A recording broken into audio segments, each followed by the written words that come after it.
आज की जो कहानी है उस कहानी के बारे में कहा जाता है कि देश में किसी खजाने की सबसे बड़ी चोरी की कहानी है या मामला है। एक ऐसी चोरी जिसमें तमाम जांच हुई और अजीब अजीब चीजें सामने आई। बात सितंबर 1980 की है, सितंबर 1980 की है। दिल्ली से कुछ ही दूरी पर रामपुर है। आप सभी जानते हैं, तो रामपुरी चाकू अपने ज़माने में बड़ा मशहूर था, हालांकि अब धीरे धीरे वो इंडस्ट्री वहाँ ख़त्म होती जा रही है। तो इसी रामपुर में, चूँकि रामपुर को नवाबों का शहर कहा जाता है, तो उसी रामपुर में एक नवाब साहब, जो आखिरी रामपुर के नवाब और उनके अब जो सारे विरासत में जो उनके लोग हैं, उनकी एक कोठी है जिसका नाम है कोठी खास बाग। इसी कोठी खास बाग में कुछ बच्चे खेल रहे थे। खेलते खेलते वो छत पर पहुंच गए और अचानक उन्हें एक चमकती हुई प्लेट नजर आई। एक बच्ची ने उस प्लेट को उठाया, सुनहरे रंग की वो प्लेट।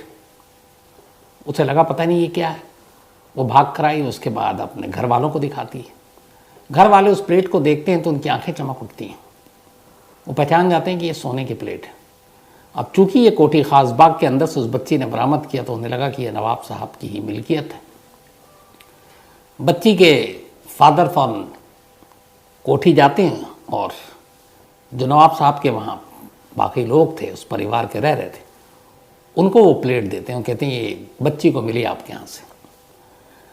अब जैसे ही नवाब साहब के हाथ में वो प्लेट आती है और वो देखते हैं, देखने के बाद खुश होने की बजाय उनके माथे पर बल पड़ जाता है, वो परेशान हो जाते हैं। दरअसल जो प्लेट उस बच्ची को उस कोठी के अंदर से मिला, वो सोने की प्लेट रामपुर के नवाब के अरबों रुपए के खजाने का एक हिस्सा था। एक ऐसा खजाना जो ना मालूम कितने ही दरवाज़ों के अंदर, बड़े बड़े लॉकर के अंदर बरसों से रखा हुआ था। एक ऐसा खजाना जहां पे जो रखा हुआ था उसकी तिजोरी को खोलने के लिए सोचना पड़ता था। अनगिनत दरवाजे, हर दरवाजे पर एक ताला और हर ताले की चाबी अलग अलग बक्सों में, और उन बक्सों की चाबी अलग अलग, और सिर्फ 2 लोगों के पास इन सारी चाबियों की जानकारी। जो लोहे के बड़े बड़े दरवाजे हुआ करते थे, स्टील के, मतलब उसको तोड़ना काटना लगभग मुश्किल था। अब ऐसी जगह पर उस प्लेट का मिलना, नवाब साहब को लगा कि शायद उस खजाने में किसी ने सेंध मार दी। फौरन पुलिस पर रिपोर्ट लिखाई गई। यूपी पुलिस उस वक्त सीआईडी ने इसके मामले की जांच की। जांच करने के बाद अब जो परिवार रसूख वाला था पॉलिटिक्स में भी, तो उन्होंने कहा कि नहीं, इस मामले की जांच जो है ढंग से शायद यूपी पुलिस नहीं कर पाएगी, तो सीबीआई को ये जांच सौंपी जानी चाहिए। नवाब साहब के परिवार के ज़्यादातर लोग तो दिल्ली में रहा करते थे, तो सीबीआई को मामले की जांच सौंपी गई।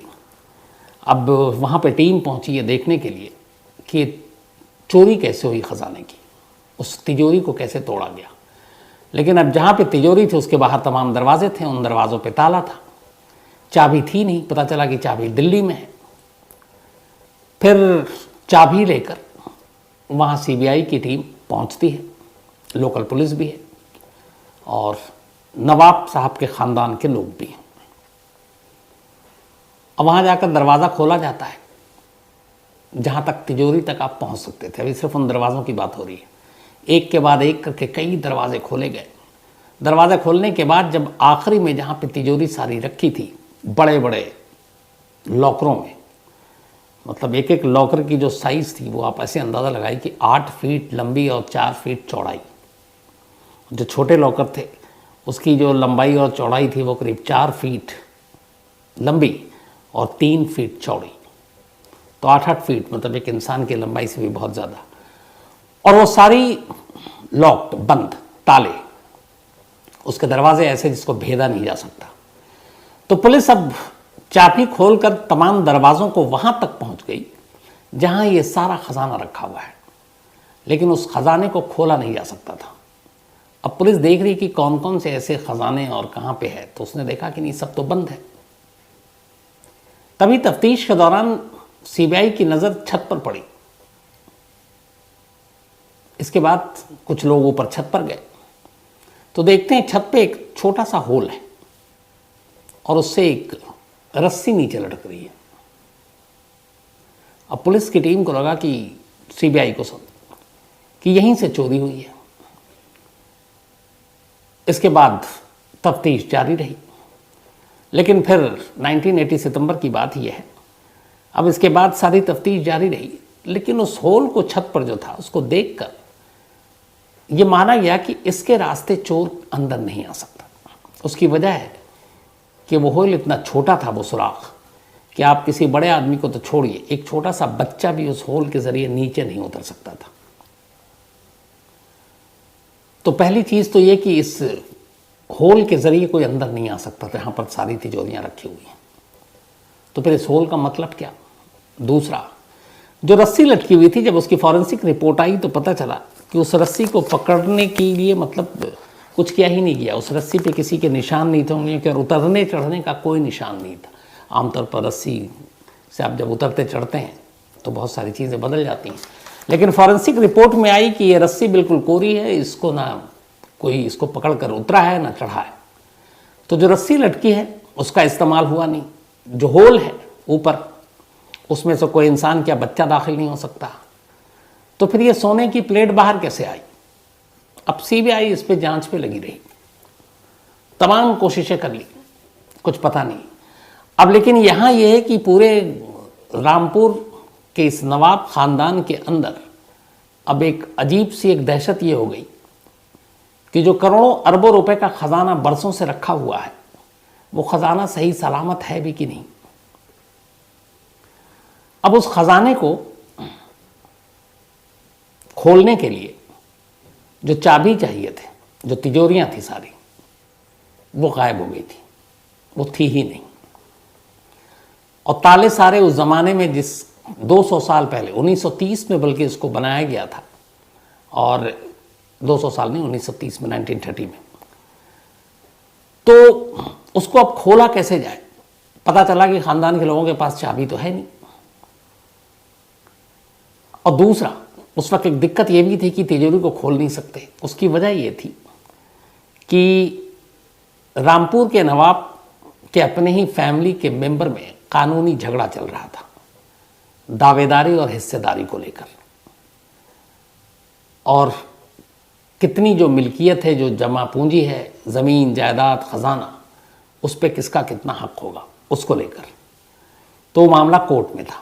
तो जब कोर्ट में है तो आप फिर ये खोल नहीं सकते। दूसरा, चाबी है नहीं तिजोरी का। तीसरा, अंदाज़ा कैसे लगाएं कि ख़जाने में कितने चीज़ें थी।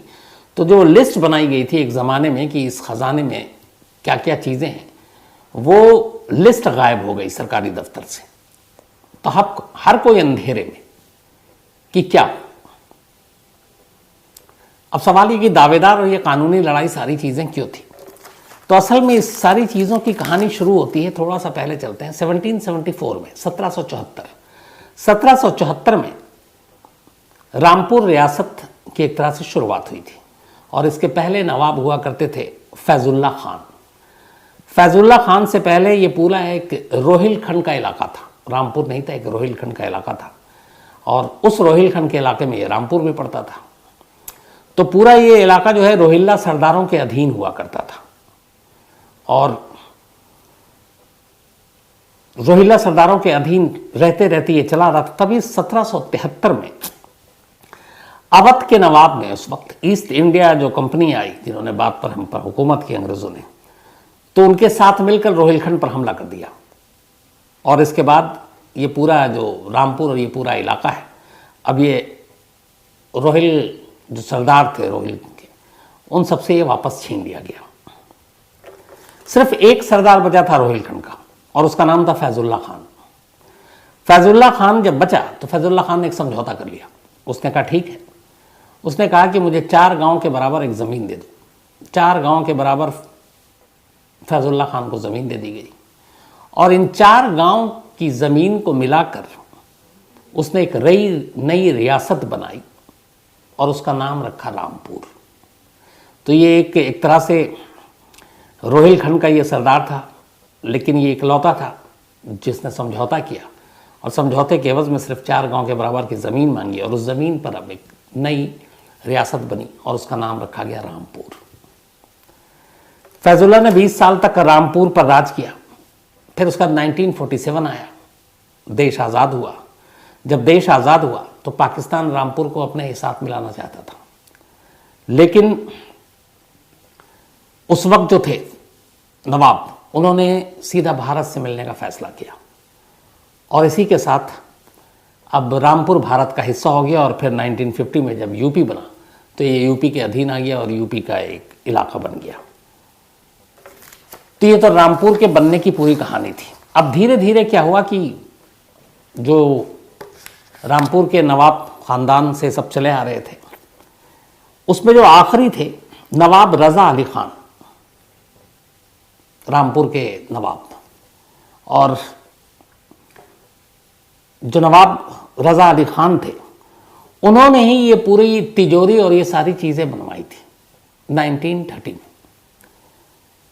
बाद में नवाब रज़ा अली ख़ान की मौत हो गई और उनके जो है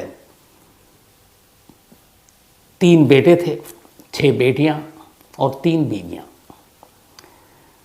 इसके बाद जब वो उनकी मौत हो गई तो 1966 में नवाब मुर्तज़ा अली ख़ान को फिर सरकार ने उनका उत्तराधिकारी बना दिया, जो उस वक्त एक तरह से नवाबियत या फिर राजवंश में ये सिलसिला चला आ रहा था कि जो सबसे बड़ा बेटा होता है उसी को आप उसका उत्तराधिकारी बनाते हैं। तो नवाब रज़ा अली ख़ान की मौत के बाद नवाब मुर्तज़ा अली ख़ान को रामपुर का नवाब घोषित कर दिया गया 1966 में। लेकिन जो बाकी भाई थे उन्होंने इसका विरोध किया और अब विरोध सिर्फ ये नहीं था कि वो नवाब घोषित किए गए, बल्कि पूरा इतना बड़ा जो वहाँ पे कोठी है, ये ख़जाना है, ये सारी चीज़ें पे चूँकि अब वो नवाब बन गए तो सारा उनका हक है, लेकिन बाकी भाई बहनों ने कहा कि नहीं, इस पर हमारा भी हक होना चाहिए। तो चले गए रामपुर में पहले सबसे कोर्ट, डिस्ट्रिक्ट कोर्ट कि बराबर बराबर सब में बंटवारा हो। डिस्ट्रिक्ट कोर्ट का फिर फैसला आया, फिर हाई कोर्ट में गया, फिर सुप्रीम कोर्ट में गया। जब सुप्रीम कोर्ट में यह मामला गया तो सुप्रीम कोर्ट ने आखिरकार एक फैसला सुनाया और सुप्रीम कोर्ट का फैसला यह था कि रामपुर के इस नवाब की पूरी विरासत और ये पूरी दौलत और ख़जाना, इसमें सिर्फ एक शख्स का अधिकार नहीं होगा, यानी कि नवाब मुर्तज़ा अली ख़ान का नहीं होगा, बल्कि सभी भाई बहनों में ये बटेगा। अब जब उसका लिस्ट निकाली गई तो बहुत सारे लोगों की मौत हो गई, लेकिन जो बहन थे, भाई थे, उनके बच्चे हैं, उनकी पत्नी है, तो इस तरीके से करते करते 16 लोगों की, फिर बहुत सारे और भी बीच में दावेदार आए लेकिन उन सबको हटाया गया। आखिर में यह हुआ कि रामपुर के नवाब की जो पूरी मिल्कियत है, जो दौलत है, जो ख़जाना है, 16 लोगों में बटेगा और ये शरीयत के हिसाब से बटेगा। मतलब जो पुराने ज़माने में रजवाड़े और नवाब के दौर में आता था कि ऐसे से ऐसे नहीं, तो शरीयत यानी इस्लामी कानून के हिसाब से इन लोगों में बटेगा। अब ये फैसला आ गया, कहा गया कि आप सभी को मान्य है, सुप्रीम कोर्ट का फैसला था, सभी मान गए, इसलिए कि जो 16 लोगों में बंटना था ये अरबों की दौलत थी, अरबों का ख़जाना, और सबसे ज़्यादा सबकी नज़र थी उस तिजोरी पर जो इस कोठी के अंदर बना हुआ था और जिसमें 1980 में चोरी हुई थी सितंबर में। उस वक्त तिजोरी खोला नहीं गया, तो क्योंकि चाबी वाबी थी नहीं। अब सुप्रीम कोर्ट का फैसला है, अब बहुत सारे वहाँ पे इनकी अपनी सारी चीज़ें हैं, ज़मीन जायदाद, कोठियाँ, एक प्राइवेट अपना रामपुर में रेलवे स्टेशन है नवाब साहब का। तो ये सारी चीज़ों की लिस्टिंग हुई, सुप्रीम कोर्ट का फैसला आया, 16 लोगों में ये सारी चीज़ें बटेंगी, हर एक का हिस्सा भी तय किया गया, कौन कौन कितना हिस्सा। तो जो बाकी सारी प्रॉपर्टी और सारी विरासत थी वो तो सबकी नज़रों के सामने थी, बस एक चीज़ छुपी हुई थी और वो था इस कोठी के बीचों बीच एक ऐसी तिजोरी जो बरसों से नहीं खुली, एक ऐसी तिजोरी जिसकी चाबी गायब है, एक ऐसी तिजोरी जिसके अंदर क्या है वो लिस्ट गायब है जब तिजोरी बंद की गई थी उस वक्त। हालांकि इस लिस्ट को लेकर एक बार एक रिपोर्ट सामने आई थी और उसमें यह था कि इस तिजोरी के अंदर क्या क्या था। एक माउंटबेटन जो अपने आखिरी वॉइस राय थे, उनकी एक डायरी से इस खजाने का ब्यौरा मिला था जो नवाब साहब के इस कोठी के अंदर था। उसमें यह था कि खजाने तक पहुंचने के लिए 6 दरवाजों से होकर गुजरना पड़ता था, और ये खुद उन्होंने देखा है वायसराय लास्ट। और इस वक्त उसकी सुरक्षा के लिए गोरखा पहरेदार रहा करते थे। हर दरवाजे की चाबी एक खुफिया बक्से में रहती थी, और उन बक्सों की चाबी भी अलग अलग लोगों के पास रहती थी। चाबियों के अलावा तिजोरी में दोहरे कॉम्बिनेशन वाले ताले लगे हुए थे, जिनका कोड सिर्फ नवाब साहब और उनके एक खास शख्स को पता था। माउंटबेटन की डायरी में लिखा है कि जब जवाहरात का बक्सा खोला गया, वो उनके सामने खोला गया, तो इतने सारे जवाहरात देखकर उन्होंने कहा कि मुझे ऐसा लगा जैसे मैं अरेबियन नाइट्स की कहानी को लाइव देख रहा हूं। इन जवाहरातों में दुनिया की सबसे महंगे हीरे में से एक एम्प्रेस ऑफ इंडिया भी था। इसके अलावा खजाने में कई हार थे, अंगूठे के नाखून के बराबर मोती लगे हुए थे उन हारों में, और खुले मोतियों की जो तादाद थी वहां से, जो सबसे बेशकीमती मोती 10,000 से ज़्यादा थी। इसके अलावा पन्ना, रूबी, सोने के बने अलग अलग जवाहरात खजाने का हिस्सा थे। मतलब करीब इसका क्या मोल लगाया जाए ये भी अंदाज़ा नहीं था। तो ये सारी चीज़ें थी। अब ये हुआ कि सुप्रीम कोर्ट का फैसला आया। फैसले के बाद अब सबकी नज़रें थी इस तिजोरी पर। इसके बाद बाकायदा एक मैजिस्ट्रेट की निगरानी में सीबीआई की टीम, रामपुर के प्रशासन की टीम, ये पहुंचती है 2020 फरवरी का महीना कि इस तिजोरी को तोड़ा जाए, क्योंकि और कोई ऑप्शन है नहीं, चाबी तो है नहीं, और तिजोरी ऐसी बनी हुई है कि आसानी से टूटेगी नहीं। बाकायदा गैस कटर और क्या क्या, बल्कि यहाँ तक कि ब्लास्ट करके, लेकिन ये भी था कि नुकसान ना हो, खोलने की कोशिश की गई। पहली बार में पूरा अमला लग गया, पूरी ताकत झोंक दी, एक भी तिजोरी का दरवाजा नहीं खुला। सारे सरकारी अफसर परेशान। दूसरा अटेम्प्ट किया गया। दूसरे अटेम्प्ट में भी पूरी कोशिश कर ली तिजोरी का दरवाजा खोलने के लिए, और यहाँ बाकी जितने 16 लोगों के हिस्से में जो सुप्रीम कोर्ट ने फैसला सुनाया, वो धकधकी है दिल में कि अगर अंदर से पता नहीं क्या खजाना निकलेगा। बाहर के तो उन्हें पता है क्या कीमत है इस वक्त, क्या नहीं है, लेकिन अंदर क्या होगा। 2 अटेम्प्ट हो गया, टस से मस नहीं तिजोरी। तीसरी बार और ज़्यादा बेहतरीन सारी मशीनें लगाई गई, नहीं खुला। 4, 5, 6 अटेम्प्ट हो गए। मतलब धुकधुकी बढ़ती जा रही है, तिजोरी खुल नहीं रहा। आखिरकार 7 मार्च 2020, 7 मार्च 2020 को कामयाबी मिलती है, तिजोरी के दरवाजे खोले जाते हैं। लेकिन जैसे ही पहली तिजोरी खुलती है, हर एक का दिल धक। तिजोरी खाली थी। लगा कि चलो दूसरी तिजोरी में है। दूसरी तिजोरी खोली गई, वो भी खाली। तीसरी तिजोरी खोली गई, वो भी खाली। चौथी तिजोरी खोली गई, वो भी खाली। उस पूरे खजाने के अंदर से, जिसके लिए इतनी मशक्कत की गई, इतने दिनों से इंतज़ार हो रहा था, उस तिजोरी में से एक भी पैसे की कोई चीज़ नहीं मिली, सब खाली था।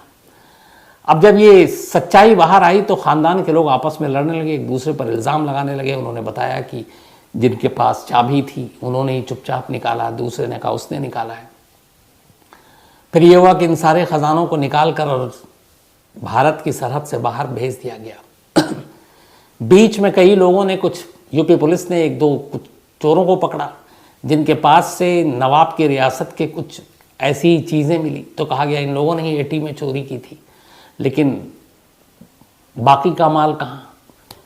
तो धीरे धीरे कई चोरों को पकड़कर दावा तो किया गया, लेकिन 1980 में आज 43 ईयर्स हो गए, 43 साल। आज भी रामपुर के नवाब के ख़जाने की चोरी का रहस्य एक रहस्य बना हुआ है।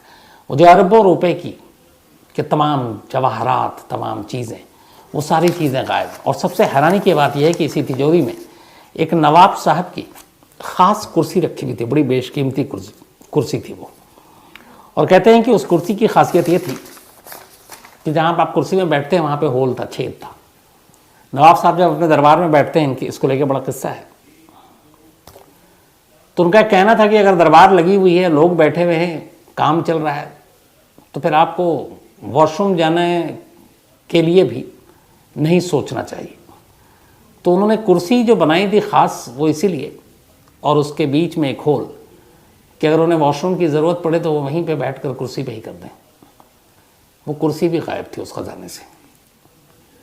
बाद में तमाम चीज़ों का कानून और अदालत के हिसाब से सबके हिस्से में बंटवारा हुआ, लेकिन एक खलिश, एक अफसोस आज भी है पूरे नवाब ख़ानदान के जितने भी वारिस हैं कि जिस ख़जाने की उम्मीद में वो तमाम लोग इतने लंबे वक्त से लड़ रहे थे, वो ख़जाना गया कहाँ। जिस ख़जाने तक पहुंचने के लिए, उनके दरवाज़ों और तिजोरियों को तोड़ने के लिए सीबीआई और बेहतरीन जो एक्सपर्ट्स टीम को 7 अटेम्प्ट करने पड़े, तब जाकर कहीं खुला। उसको आखिर कैसे कोई इतनी आसानी से चुरा कर ले जा सकता है। तो आखिर में बात यही आती है कि इसमें कोई ना कोई भेदिया है, कोई अंदर का ही है, जिसके पास ये चाबी भी थी, जिसके पास वो तिजोरी भी थी, जिसके पास वक्त भी था और जिसको लेकर किसी पर शक भी नहीं हो सकता था। तो ये काम किसी अंदर के ही आदमी का काम है। बाहर के शख्स का इतने दरवाज़ों को पार कर तिजोरी तक पहुंचना और उसे चुराना लगभग असंभव था। तो ये काम किसी अंदर के ही लोग का है, लेकिन किसका, सीबीआई भी इस केस को आज तक नहीं सुलझा पाई। जिसके पास खजाना होगा, सोचिए उसकी कितनी ऐश होंगे। तो ये थी